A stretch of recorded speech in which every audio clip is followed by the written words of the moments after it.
Hello student, good morning. आज हम लोग इलेक्ट्रिक आर्क वेल्डिंग के बारे में जानेंगे। जैसा कि कल हम लोग ने पढ़ा था, वेल्डिंग के बारे में बताया गया था। वेल्डिंग के बारे में हम लोग सीखे थे। इलेक्ट्रिक आर्क वेल्डिंग क्या होता है, यानी जो बिजली से चलाया जाता है, बिजली से चला करके जो वेल्डिंग किया जाता है उसे ही आर्क वेल्डिंग किया जाता है। वैसे ऐसे भी जान सकते हैं कि इस विधि में धातुओं को वेल्डिंग तापक्रम तक गर्म करने के लिए मेटल तथा इलेक्ट्रोड के बीच बिजली द्वारा आर्क उत्पन्न की जाती है। आर्क या बिजली की ज्वाला का तापक्रम लगभग 4000 सेंटीग्रेड तक होता है, यानी 3500 डिग्री से 4000 डिग्री सेंटीग्रेड तक होता है।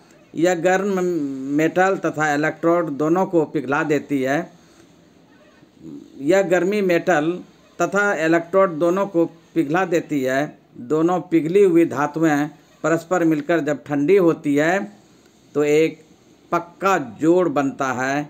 यह भी फ्यूजन वेल्डिंग ही है।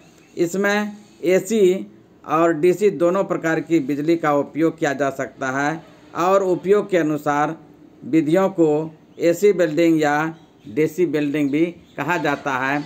ऐसे संक्षेप में जान लें कि बिजली के द्वारा जो चलाया जाता है उसे हम आर्क वेल्डिंग कहते हैं, यानी विद्युत के द्वारा जो चलाया जाता है उसे ही हम आर्क वेल्डिंग कहते हैं। आइए जानते हैं, आगे बढ़ते हैं। विद्युत आर्क वेल्डिंग। विद्युत आर्क वेल्डिंग यह एक गलन वेल्डिंग प्रक्रम यानी फ्यूजन वेल्डिंग प्रोसेस है। इसके अंतर्गत जुड़ने वाले धातु खंडों के सिरों को गर्म करके गलनांक यानी मेल्टिंग पॉइंट तक पहुंचाकर उन्हें पिघलाया जाता है। पिघलाने के लिए धातु खंड तथा पूरक धातु दंड के बीच विद्युत आर्क उत्पन्न की जाती है। पहले दोनों धातु खंड व पूरक धातु दंड को पास लाकर विद्युत परिपथ बनाया जाता है तथा उसके बाद पूरक दंड को कार्य वस्तु से अलग किया जाता है, जिसमें विद्युत धारा गैसीय माध्यम में से प्रवाहित होती है और आर्क उत्पन्न होती है। आर्क क्षेत्र में विद्युत ऊर्जा ऊष्मीय ऊर्जा में बदलकर 3500 डिग्री सेंटीग्रेड से 4000 डिग्री सेंटीग्रेड तक तापमान उपलब्ध हो जाता है और मूल धातु पिघल जाती है। धातु तार को पिघलाकर संधि के खाँचों को भरा जाता है और मूल धातु पिघल जाती है तथा वेल्डिंग संधि या जोड़ तैयार हो जाता है। कभी कभी इसमें अतिरिक्त धातु तार को पिघलाकर संधि के खाँचों को भरा जाता है। इस अतिरिक्त धातु तार को पूरक दंड यानी फीलर रॉड कहते हैं। इसमें धातुओं को जोड़ने के लिए यांत्रिक दाब का उपयोग नहीं किया जाता है। आइए आगे चलते हैं। जैसा कि जानते हैं कि जिस मेटल में हमको करना है वेल्डिंग, उस मेटल के किनारे को गर्म करके, सिरे को गर्म करके और दूसरे मेटल को जिसको कि जोड़ना है उसको करके और तीसरे फीलर रॉड को पिघलाकर उस खाँचों को भरा जाता है और एक पक्का जोड़ तैयार कर लिया जाता है। और यह यांत्रिक दाब उपयोग, इसमें इन धातुओं में जोड़ने के लिए यांत्रिक दाब का उपयोग नहीं किया जाता है। आइए आगे चलते हैं। जैसा कि देख रहे हैं आप फिगर में कि विद्युत आर्क वेल्डिंग करके दिखाया गया है। Electrode coating, core wire, gas welding, molten pool, slag, arc stream, penetration. हम लोग एक एक करके जानेंगे कि स्लैग क्या होता है, पेनिट्रेशन क्या होता है, ये सब इलेक्ट्रोड कोटिंग क्या होता है, कोर वायर क्या होता है। आइए जानते हैं, आगे बढ़ते हैं। एक एक करके हम लोग जानेंगे कि ये सब पोलैरिटी क्या होता है। तो हम लोग आगे जानेंगे बीड क्या होता है। तो हम लोग एक एक करके जानते हैं। जैसे मान लिया कि बेस मेटल, जो कि आप देख रहे हैं कि बेस मेटल क्या होता है। यह धातु जिसे वेल्ड करना है इसे पेरेंट मेटल भी कहते हैं। दूसरा बीड क्या कहलाता है? फिलर मेटल की जमाई गई एक सतह की परत को ही हम बीड कहते हैं, यानी जो वेल्ड हम करते हैं और उसको वह जो जमता है एक परत, उसी को हम बीड कहते हैं। नेक्स्ट है ब्लो होल। अब क्या होता है ब्लो होल? गैस या अन्य किसी बाहरी पदार्थों के कारण वेल्ड मेटल में खाली बचे स्थान को ब्लो होल कहते हैं। फ्लैशबैक क्या होता है? जब फ्लेम ब्लो पाइप के मिक्सिंग चैम्बर में चली जाती है, उसे फ्लैशबैक कहते हैं। पेनिट्रेशन, जैसा कि नाम आप अभी सुने हैं कि पेनिट्रेशन देख रहे हैं, यह उस गहराई की मात्रा है जहाँ तक बेस मेटल पिघल जाती है। इसे डेप्थ ऑफ फ्यूजन भी कहा जाता है। ये तो हो गया पेनिट्रेशन। अब फिलर मेटल क्या होता है? आइए जानते हैं। फिलर मेटल यानी वेल्डिंग से ज्वाइंट में भरी जाने वाली मेटल को ही फिलर मेटल कहते हैं। पूल क्या होता है? पिघली हुई धातु के कुंड को ही हम पूल कहते हैं। जब धातु पिघलता है तो उसे ही मोल्टन पूल कहते हैं। इस तरह से पोरोसिटी क्या होता है? यह मेटल के सूक्ष्म खाली स्थान को कहते हैं। नेक्स्ट है कि स्लैग किसे कहते हैं? वेल्ड मेटल पर जमी फ्लक्स की परत को स्लैग कहते हैं, यानी वेल्ड मेटल पर जमी फ्लक्स की परत को हम फ्लैग कहते हैं। नेक्स्ट है आपका वेल्ड मेटल, वह मेटल जो फिलर मेटल तथा बेस मेटल के पिघलकर मिलने के कारण बनती है, उसे हम वेल्ड मेटल या फिलर वेल्डिंग कहते हैं। चलिए आगे चलते हैं। जोड़े जाने वाले कार्यखंडों को आधार धातु यानी बेस मेटल या मूल धातु पेरेंट मेटल कहते हैं तथा इलेक्ट्रोड से जो धातु प्राप्त होती है उसे पूरक धातु यानी फिलर मेटल कहते हैं। धातु इलेक्ट्रोड के ऊपर गालक यानी फ्लक्स का लेप चढ़ा होता है जो कि निम्नलिखित कार्य करता है। नंबर 1, इसके द्वारा एक गैस उत्पन्न होती है जो आर्क को चारों ओर से घेर कर उसे वायुमंडल के संपर्क में नहीं आने देती है। दूसरा, पिघली हुई धातु की अशुद्धियों के साथ मिलकर यह धातु मल यानी स्लैग बनाता है और धातु को शुद्ध करता है। तीसरा, यह आर्क में से होकर विद्युत धारा के प्रवाह को सहायता देता है तथा आर्क को अस्थायी बनाता है।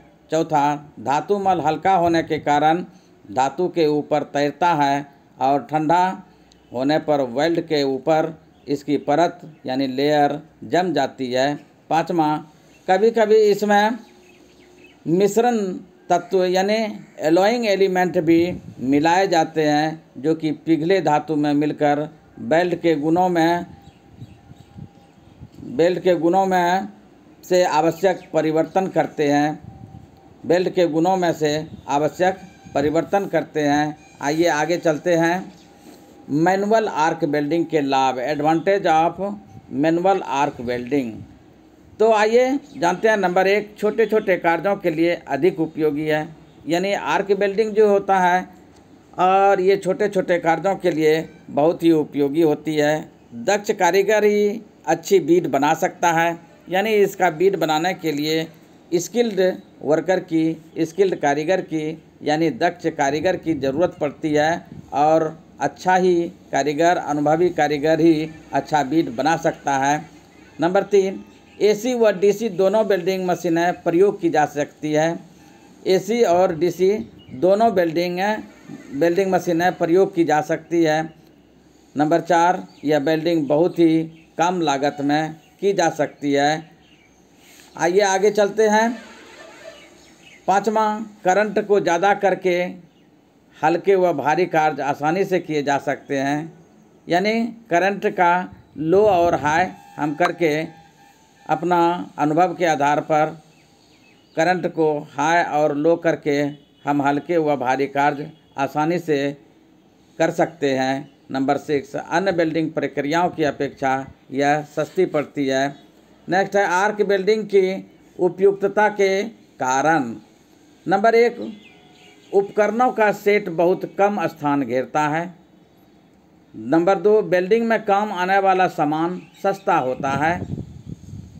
नंबर 3, बिल्डिंग के लिए आवश्यक उपकरण व टूल्स कम कीमत पर हर जगह उपलब्ध हो जाते हैं। नंबर 4, इससे हल्के से हल्के भारी कार्यखंडों को वेल्ड किया जा सकता है। नंबर 5, आर्क द्वारा बनी ज्वाला का तापमान अन्य प्रकार से बनी ज्वालाओं के तापमान से अधिक होता है।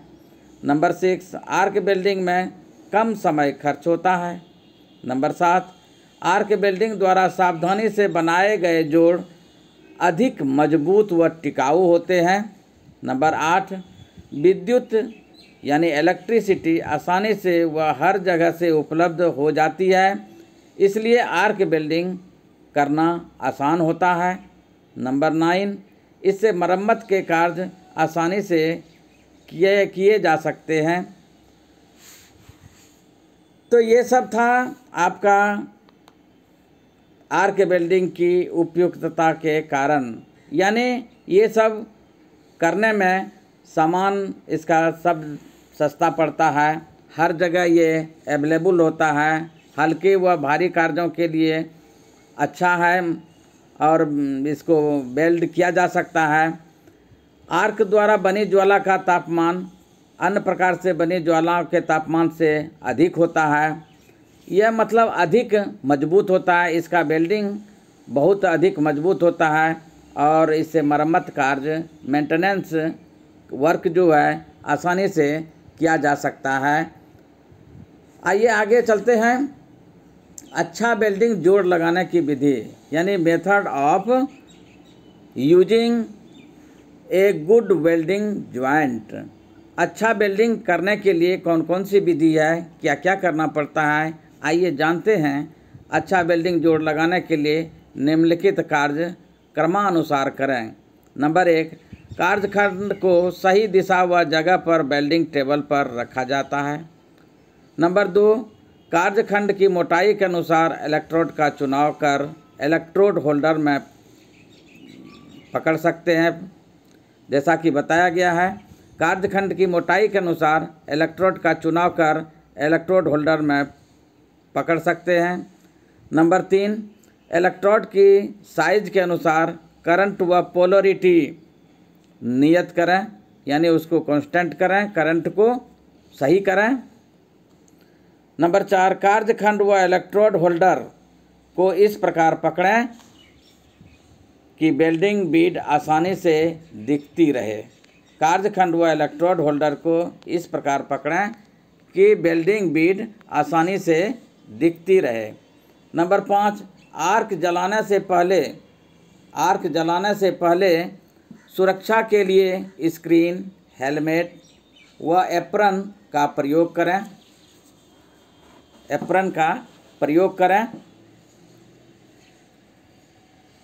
नेक्स्ट है आर्क बिल्डिंग में प्रयोग किए जाने वाले औजार, जैसा कि ये पहले वीडियो में भी बताया गया था। Used in arc building, tools used in arc building. तो आइए जानते हैं, फिर से जान लेते हैं। Number 1, steel rule. Number 2, steel tape. Number 3, try square. Number 4, file, छेनी, scriber, dot punch, hammer, divider, tongs, hacksaw, chipping hammer, wire brush, welding hand screen, welding gauge, helmet, दस्ताने, एप्रन, चश्मे। तो ये थे आपके जो वेल्डिंग में जो औजार या टूल्स व्यवहार किए जाते हैं, उपयोग किए जाते हैं, उसके बारे में था। और अब हम जो जानेंगे नेक्स्ट वीडियो में गैस वेल्डिंग के बारे में, अगले वीडियो में हम जानेंगे। और अभी तक आप लोग लाइक सब्सक्राइब नहीं किए हैं तो इसको जल्दी से लाइक सब्सक्राइब कर दीजिए, ताकि अगला वीडियो का नोटिफिकेशन आपको जल्दी मिल जाए। और आप लोग शुरू से अंत तक इस वीडियो को ध्यानपूर्वक अध्ययन करेंगे, इससे कोई भी प्रश्न आपका नहीं छूटेगा और आने वाले एग्ज़ाम के लिए यह बहुत ही उपयोगी होगा। इसलिए इस वीडियो को शुरू से अंत तक ज़रूर ध्यान से पढ़ेंगे जैसा मेरा मानना है, और आपको अधिक से अधिक इसका लाभ मिलेगा। तो इस वीडियो को लाइक और शेयर करना ना भूलेंगे। धन्यवाद।